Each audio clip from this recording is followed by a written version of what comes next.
investigation started 2 years ago. Darul Uloom Islamic High School in Birmingham is a full-time independent secondary school, inspected by government-approved teams. It's required to teach tolerance and respect for other religions. But we went undercover because we had gathered evidence of extreme intolerance. Our reporter started here as a volunteer. He was allowed to sit in on some lessons like maths, but they wouldn't let him into their Islamic classes. So in July last year, he went into one of the rooms where we'd heard they teach Islamic studies, and he left a hidden camera there.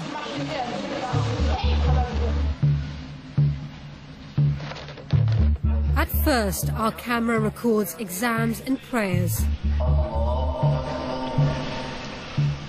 Then the pupils are arranged into rows for a school assembly.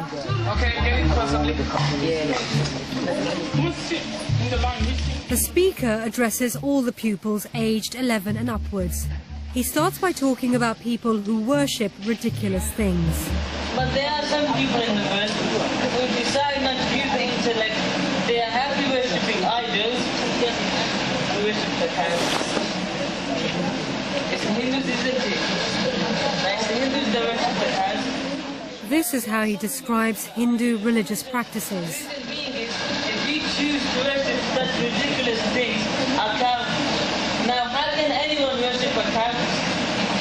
First thing he does is he rides that cow, he sits on the cow, his God, he sits on his God, and at times he needs to clean for his God. At times God steps over him. At times God goes to sleep.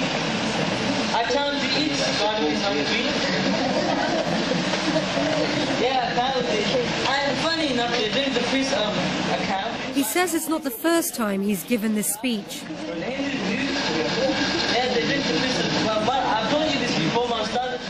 In 2009, government-approved inspectors praised the school for its interfaith teaching, saying, "Pupils learn about the beliefs and practices of other faiths and are taught to show respect to other world religions." It seems the inspectors weren't aware of teaching like this. This is how British children are being taught to read the Quran. In a Muslim faith school in the north of England. Here's what 11-year-old Muslim children are being taught about non-Muslims in a full-time secondary school. Allah has said that the disbelievers, they are the worst of all the creatures. And what they're told about other Muslims. A person who's got less than a fistful beard, then you should stay away from him the same way you stay away from a serpent or a snake. He puts a question to the children about Hindus and other idol worshippers. Do they have any intellect? No. Meaning Allah subhanahu wa ta'ala. When the speaker comes closer to the camera, he only looks about 18 or 19 years old. Darul Uloom School says its pupils are taught to preach the message of Islam, and it seems our camera has filmed a senior student practicing. While he was preaching, there were teachers and other senior students keeping order in the room. But they did nothing to contradict his teachings. They told the children to be quiet and pay attention to the speaker. This is one of 38 secondary schools set up by different Islamic organizations to train the next generation of imams and community leaders. There are at least 2,000 madrasas in the UK, teaching more than 100,000 children how to recite the Quran. The children here are as young as 5.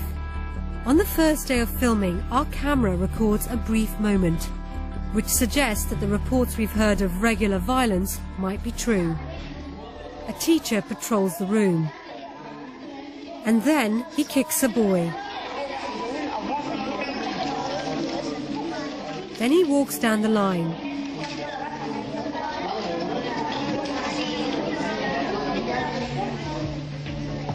That was all we managed to film in the summer, and both schools broke up for the holidays.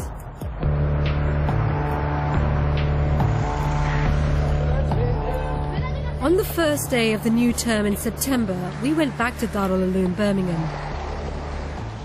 The very first assembly back is taken by a senior teacher. The boys have been away for a month, and all of them have their haircuts checked by the teachers.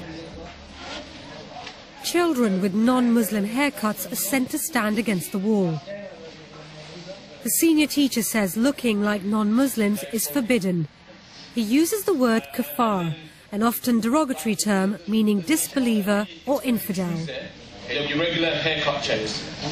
Okay, you must make sure you don't get these what's fashionable now amongst in society. Okay, the Kuffar introduce something and we Muslims taking on the board. You know. He says teachers will take drastic action. For those parents that give us permission, yeah, we've got trimmers and everything here. So don't expect professional haircuts from us. He tells them that looking like non-Muslims is a way of enslaving them.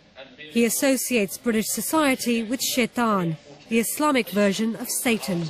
You need to free yourself from the influence of the shaitan and the society. Yeah? The kuffar have brought so many new things out, and you need to free yourself from slavery. What kind of slavery am I talking about?